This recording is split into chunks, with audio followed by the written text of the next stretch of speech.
Hello, everybody. Welcome back to In the Trenches. I hope everybody's having a wonderful week. You know, it is the off season right now. The Buccaneers are off. If you don't count the Pro Bowl, and I do not count the Pro Bowl. I did not watch 1 second of the Pro Bowl. I'm sorry. Congratulations to Baker Mayfield. I think he got MVP, and he got accuracy, whatever. I'm not watching a Pro Bowl. I'm not watching a Pro Bowl when there's a skills competition. I'm not watching a Pro Bowl when there's a game because it's unwatchable. I'm sorry. I love football more than anybody on the planet, but I can't watch Pro Bowl football. It is unwatchable. But it's the off season right now. The Buccaneers don't have an off season. NFL teams don't have off seasons. They rock and roll 365, and that's the way it goes. Now, this off season should be a lot more eventful than last year's offseason because if you remember last year's offseason, it was about, well, how can we save money and who can we keep, and we're against the cap and we don't have a quarterback and our quarterback's leaving and there's a lot of things were going on. And if you look at the way, you know, Jason Light and Todd Bowles and this organization made things happen, to me they get an A+ in a lot of ways. Okay, because at the beginning of this year, and listen, I remember what I say all the time every single week. I remember what I say. I hear people hit me up on social media. You didn't like Baker. I didn't have a reason to like Baker before he got here. But as I watched him, I grew to understand that he's pretty darn good for this offense. It's no deeper than that, okay? Did I want Baker Mayfield to succeed? Yes. Would I have bet my house at the beginning? Hell no, not my house. No way. It turned out great, okay? But if you look and see what this organization has done in a year, they get an A+ because nobody thought they'd be here. Nobody thought they'd be in a situation coming off of a playoff win, okay? It's a big deal. If you look at the Buccaneers and the years where they had playoff wins, how many years do you think of all the existence they had a playoff win? Probably 4% of the times. Like, seriously, they barely ever have a playoff win. So it was a big deal to get a playoff win. Now, Jason Light's going to have to earn his money again, okay? Because this time he does have more money. If you're looking at all the teams that have money in under the cap, Washington has 73, Titans 71, Houston 70, New England 66, Colts 62 million, Bengals 59 million, Lions 58 million, and the Buccaneers come in 8th with $47 million of cap space. Now, that's good news, okay? Because obviously having to re-sign Baker Mayfield, I just did the Brooks and Beckles podcast with the great Derek Brooks, and I asked him, 4 years, $120 million, and he looked at me crazy, and I go, that's what it's going to be. It doesn't matter whether you think he's worth it or not. If you sign a new contract in the NFL as a quarterback and you're next up, the numbers are going to be like that, if not more. If 2 or 3 teams want Baker Mayfield, he may get $40 million. I mean, he might. Baker Mayfield, who is clearly a fan favorite, Baker Mayfield, who's going to sell jerseys, Baker Mayfield, who knows this system. Now, here's where it gets a little funky. With Canales going to Carolina, does Baker know the system? Okay, they brought this new cat in, Liam Cohen. I don't, listen, this on real talk, I don't give a shit where you come from. I really don't. It doesn't matter. It almost doesn't matter if you've had success in the past. Did anybody know what Dave Canales was going to be? Never heard of him before. Sometimes it works, sometimes it doesn't. A lot of it has nothing to do with the actual coach themselves. It has to do with the situation. Now, if you're the Carolina Panthers offensive coordinator last year and they bring in a young snotty-nosed quarterback who doesn't know anything, was it on you or was it on the quarterback? So I hate to comment on up-and-coming coaches, especially offensive coordinators that I've never heard of before. Clearly, it's a big deal that he had some connects with Baker Mayfield in the past. I think it's pretty clear, pretty evident, and it's from the words of the Buccaneers as well. They're trying to re-sign Baker Mayfield, as they should, okay? Now, does Baker Mayfield follow Canales? They have a quarterback. He ain't going there, all right? Do the Buccaneers let him go? The Buccaneers are not going to franchise him. They're not going to give him $45 million. That's not going to happen. So it's up to Baker Mayfield whether he wants to stay or not. I would say this. I'm almost positive, because I've played here before, if Baker Mayfield has a chance to re-sign with the Buccaneers, knowing the locker room, having love in the locker room, I think he resigns. Even if the Buccaneers have a little less money on the table with no state tax, the difference between, the economy between here and California and New York is astronomical, okay? So why would you leave somewhere when you're starting to see Baker Mayfield jerseys? Why would you want to leave there? And I'm biased, obviously, I'm a Buccaneer. But think about that. Why would you want to go somewhere else and reestablish yourself? I said in some of the previous podcasts that I thought it was a big deal to see Baker Mayfield's offensive line having his back. That's a big deal now.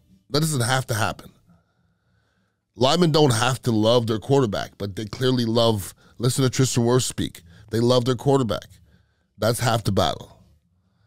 So crazier things are happening in the South. Raheem Morris is back, okay, with the Falcons. The Falcons picked him over Bill Belichick. Isn't it crazy? It was Belichick or Brady. Now it's clearly Brady. I don't care. That doesn't diminish Belichick. Belichick can still coach, okay?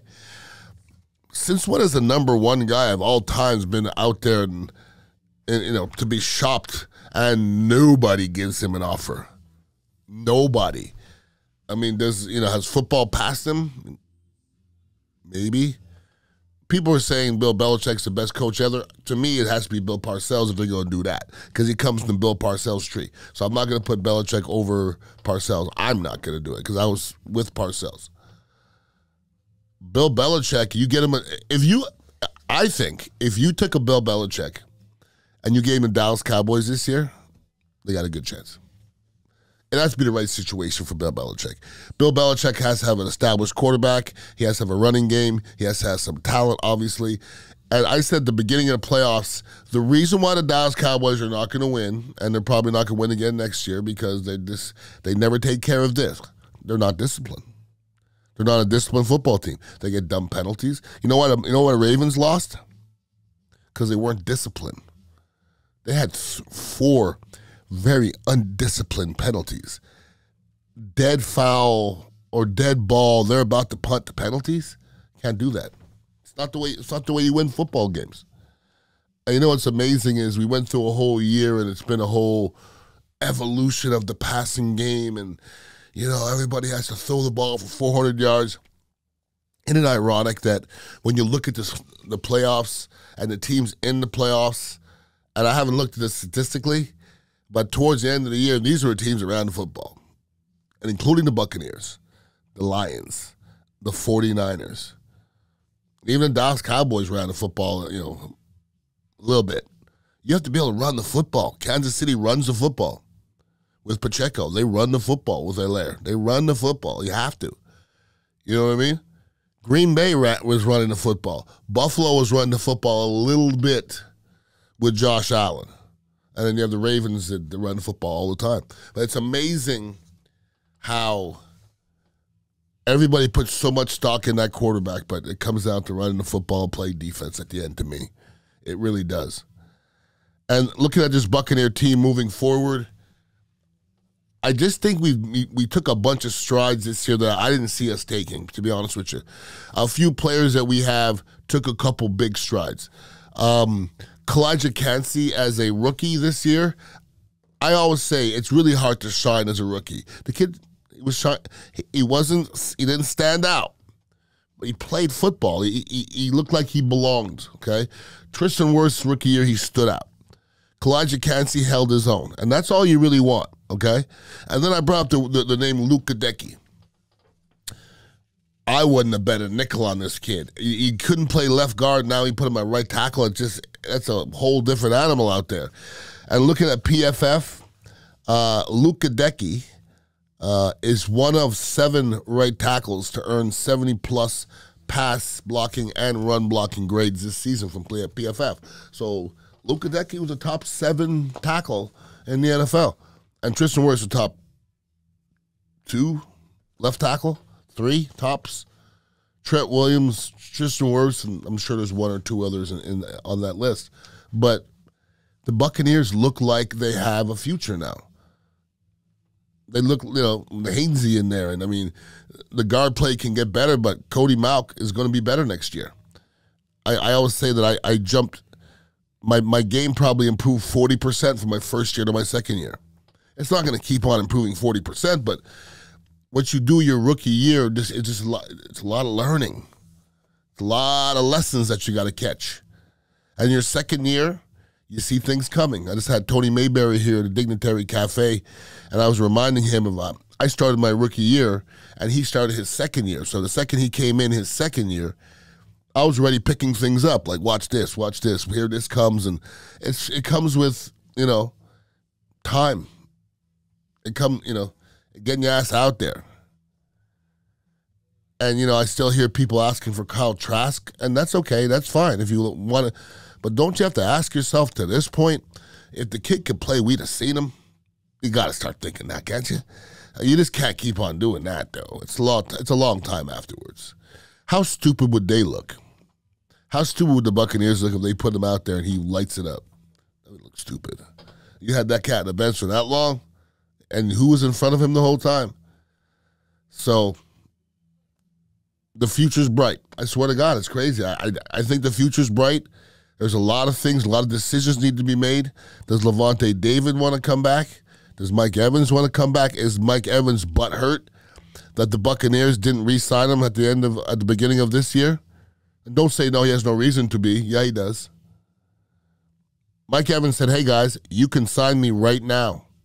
And let's get this thing. We'll make it friendly. Let's go. Nah. You don't think he's butthurt from that, huh? I do. I think it may be a factor when this is all over. Unfortunately, it may be a factor.